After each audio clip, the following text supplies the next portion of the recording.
It's time to find out what's been happening to those toe-tapping disco divas, the Pet Shop Boys. Tennant. No. Their last studio album came out 3 years ago, so are they feeling hard up when going out shopping? Oh, why bargain? Oh, why bargain? I'm a millionaire and he's penniless, I've got to say. They're filthy rich and they've accumulated some very bizarre costumes in their time. The word subtle doesn't hang around their wardrobe. Even Radio 1 still plays their records. Having your own show helps though. They've worked with pop icons and mingled with the famous. They're on first name terms with East End slappers, sorry George, and West End girls, Dusty, Tina, Patsy and Adina. They've rubbed shoulder pads with them all, even the legendary... We have performed with Liza Minnelli before. She's a legend. Well, she was until the Ruby Wax show. Liza can never forget. Girls, boys, art, pleasure. Girls, boys, art, pleasure. So what if they're too old for an 18 to 30 holiday? These boys only tour in the most swanky and exotic places. Cruise, cars, travel. Yeah, get another bottle of champagne in. New York, New York. Ah, the Big Apple. Oh, joy of joys. They've asked little me along to meet them. Oh, Saint-Tropez, Hong Kong, Buenos Aires, Glasgow. Oh, sorry, Moscow. Hardly hot though, is it? Neil, welcome to the Ozone. Thank you. Thank you for inviting us here. Welcome to Moscow. How are you enjoying it? Oh, having a good time. So I've got thermal underwear on. I've got a thermal vest. Have you? Yes. I haven't, you say. So whereabouts is Chris?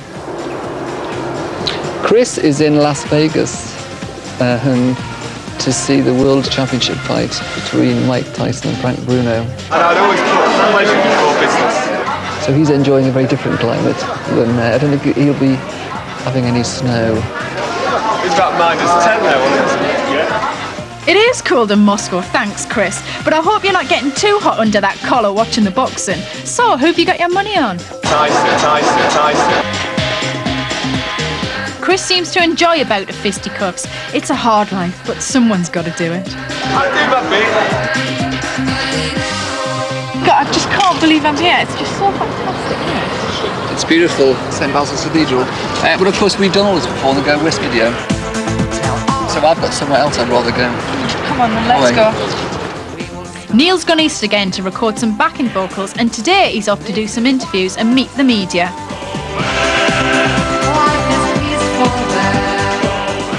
Oh, I love the public transport here.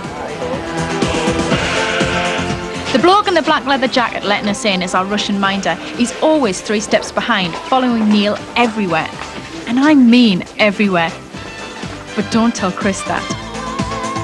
Now for the interrogation from the Russian press.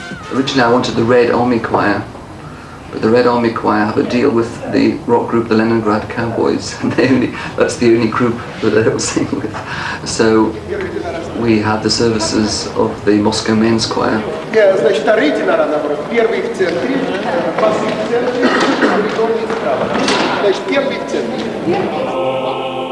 The conductor's rehearsing the choir before we go for a take.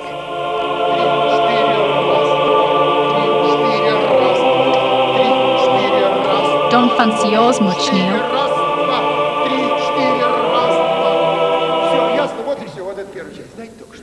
Oh, okay, fine. If you want to come up. Is that all right? Yeah, it is fine.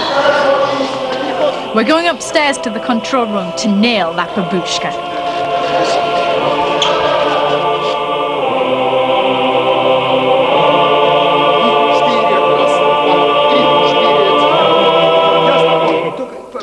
The last note before the verse, I think, should be 1 bar longer. Well, I thought to him just good, now. okay, fine.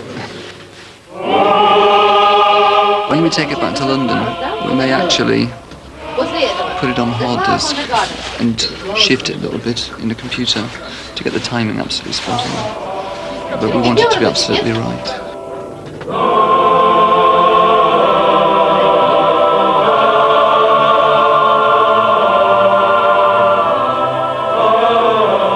Sounds okay to me, Neil.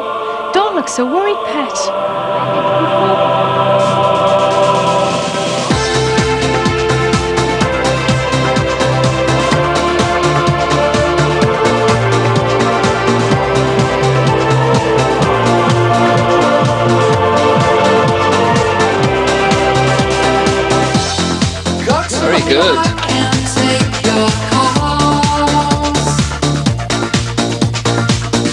Red Letter Day is a track from the Pet Shop Boys' new album. It's their 11th album in 11 years.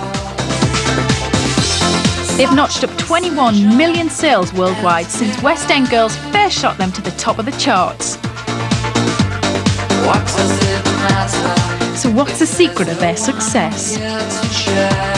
How have you stayed together and stayed as close? I don't know. I never really. People often ask us this, but I never really think about it in real life. You know, we're kind of, you know, we enjoy what we do in terms of writing music and recording and all the rest of it. And you know, we know how we have a sort of relationship based around that works really well. Chris works very, very fast. Sometimes Chris will have done all the work that he needs to do on a track before we've gone into the studio. He's got all the music programmed and stuff. Then we go into the studio to record it. We're just more or less checking it, really, before putting it down. Obviously we make changes and put new things in, but he's done lots and lots of work beforehand on that. And I've done some work before as well. And then if I'm doing vocals or getting backing vocalists in, Chris doesn't normally come in then, because you know, what do you want to sit around the studio for while I'm singing all day long? It's sort of pointless, really. I'm sure it'd be good that Neil's in charge in it, so he knows what he's doing. Do you often work a part like that?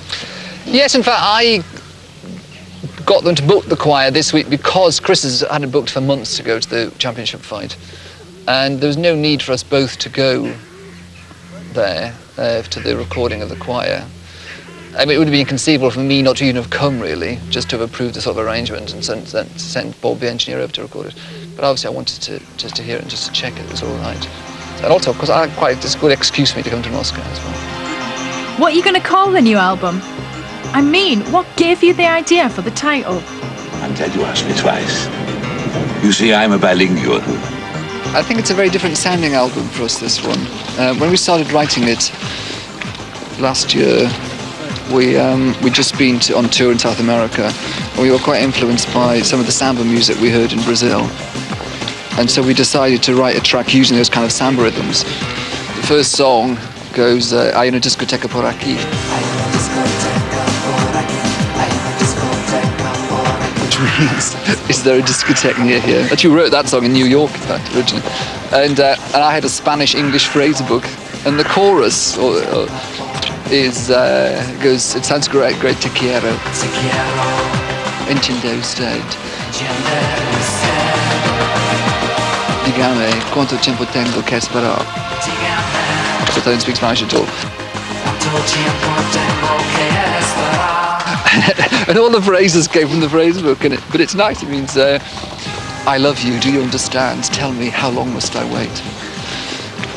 But it's quite interesting because the song uses the idea of language as a kind of metaphor, if you like, for being in an extreme emotional state, like love or stress, and not knowing how to deal with it. And it uses the idea of not being able to communicate in a foreign language when you're abroad as a sort of metaphor for that, if that makes any sense. And also it's the same word, discotheque, it's an international word. It's the same word in Russian as it is in Spanish. It's very Pet Shop Boys. And the single Se a Vida É, which is based on a Portuguese song, a Brazilian song that we heard when we were in Brazil. The video for Se a Vida É was directed by their favourite and body beautiful photographer, Bruce Weber. The director, Bruce Weber, said, I put on this very expensive Helmut Lang suit, and he said, you may get slightly wet in this shot, Neil. And of course, 5 minutes later, we are head to toe drenched in water in this water pool with all these models and things.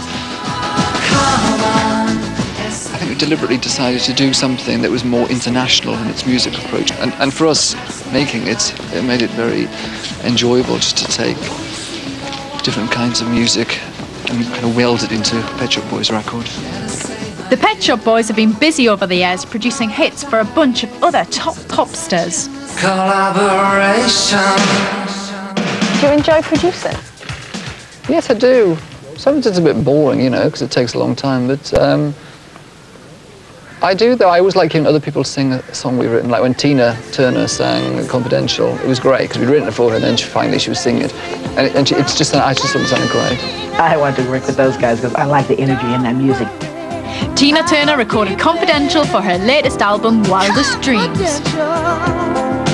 between you and me. And what about when you are recording in London? How does that work? Because I heard you were saying about Chris lying on the sofa and listening. Yeah, so not all he does, but Chris is famous in the studio for lying on the sofa. And he's a great critic. He'll just raise up and say something very insulting to Neil, and then he'll lay back down. Oh, that wasn't you who sung that, was it? And even keeps a little bit of a vibe going on, I think.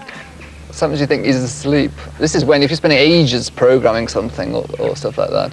But in fact, he listens to the track, and he's listening to the track, and suddenly, when you think something intentionally he's actually making, he suddenly makes some quite interesting comment, or suddenly jumps up and has an idea for something. The Dusty Springfield song almost like launched her career again, didn't it? That was like... Well, she hadn't made a record for quite a long time. But again, it was just great to hear her singing our songs, really.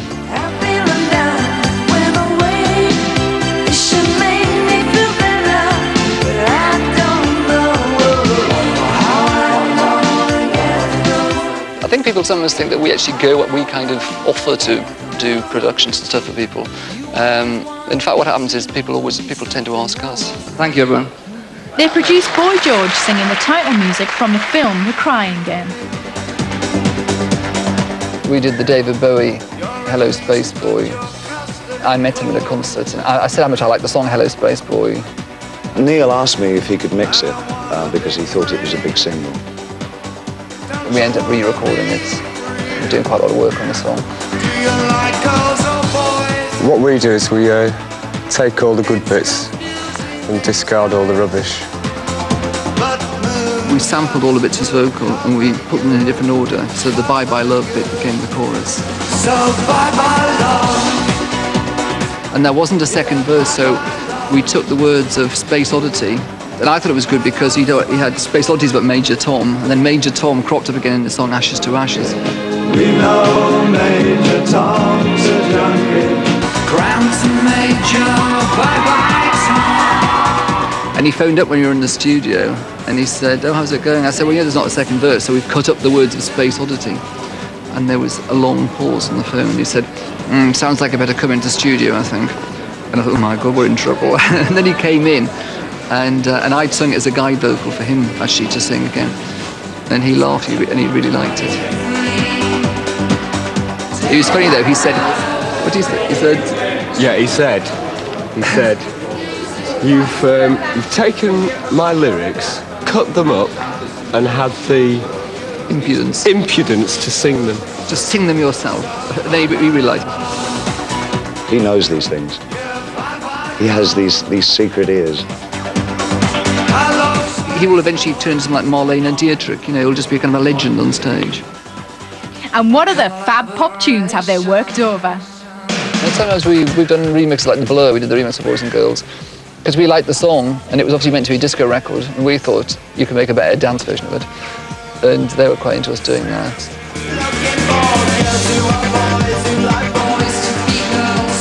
And in fact, we ended up singing that song ourselves on tour. And actually, it sounded good. Damon said to me one day, "Oh, it sounds like you wrote that song now."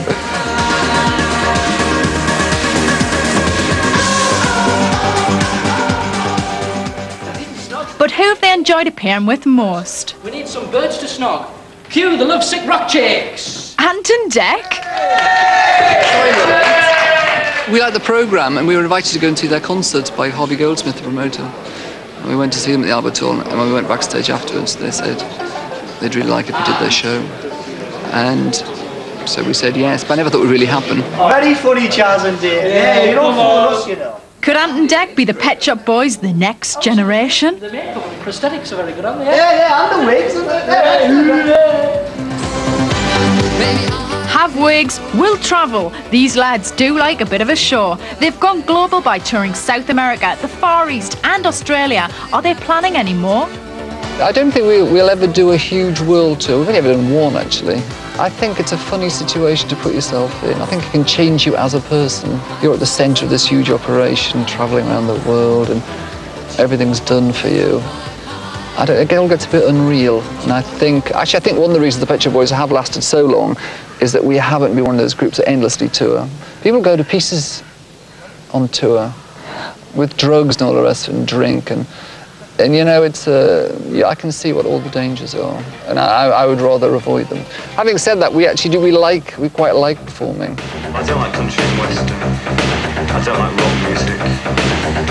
Chris isn't very keen on much, really. I don't like rockabilly particularly. Don't like much, really, do I? So what do you like? But what I do like, I love passionately. Football? Because he's a massive Arsenal fan, isn't he, Chris? Well, he is an Arsenal. I know he's a massive fan. He goes to games and stuff like that. And when he had his birthday party last year, some of the players came. Go West has become one of the leading football chants in the country. And the Arsenal fans started singing 1-0 to the Arsenal. Coming down towards Rob Lee. Ferdinand. What do you do when you're not doing your music, when you're not doing the Pet Shop act? Well, I just, I have quite a nice life, really. I'm at home, I go out with friends a lot, I go clubbing, I go to the theatre, go to restaurants. Normal stuff, really. Yeah, normal stuff, really. I just basically hang out there, really. I go on holiday. I went to Jamaica in January. Actually, I went to Jamaica twice in January. So I went on holiday there for New Year to get away from the English winter. I love Jamaica. I've been there a few times. And then Chris and I did a video for Say Vida in Orlando, Florida with Bruce Weber. And our album got put back because actually it was just running a bit late. And so we decided to go, Chris wanted to go on holiday because he hadn't been anywhere hot. So we went to Jamaica again. It's a bit decadent actually having 2 holidays in January. You seem to throw yourselves into everything. Have you always been exhibitionists? I was in the pantomime, the local church hall when I was little, singing, "Give me some men who..." What's that? Actually, it's quite good. Did that. And never really liked acting or school plays or anything. And then just when we were in Australia, the only thing Australia you think of is like neighbours, so just asked if I could go in there, just for a laugh. Excuse me? Oh, I'm looking for a recording studio which is round here somewhere. Are you in a band? Yeah, the Pet Shop Boys. Oh, well, I'm sure you're destined for big things one of these days. Stage, videos, pantos, variety shows. Is there no end to these lads' talent? What next? A feature film? We've already made one film. Oh yeah, yeah, we acted in there. Well remembered. I'd forgotten that. So we've made it. Not many groups have made a feature film. Smash hits in the mid-80s. It couldn't happen here. And sadly, it didn't happen anywhere for them with this film, even though it starred the fab Barbara Windsor and the avenging Gareth Hunt. But even after 2 weeks at the Clacton Roxy, Neil still claims it's become a cult classic. So what ambitions are left for the future? I've always wanted to have another #1 hit so that we could be, because actually the Pet Shop Boys, Wham and the Everly Brothers are the duos with the most #1 hits or something. And if we had another one, it would just be us then. What have I done? They've done everything any Pet Shop Boy's heart could desire. What's left to find at the end of the rainbow? Find happiness. Actually, you've already found it, haven't you? You say that, isn't it? All this and I'm happy.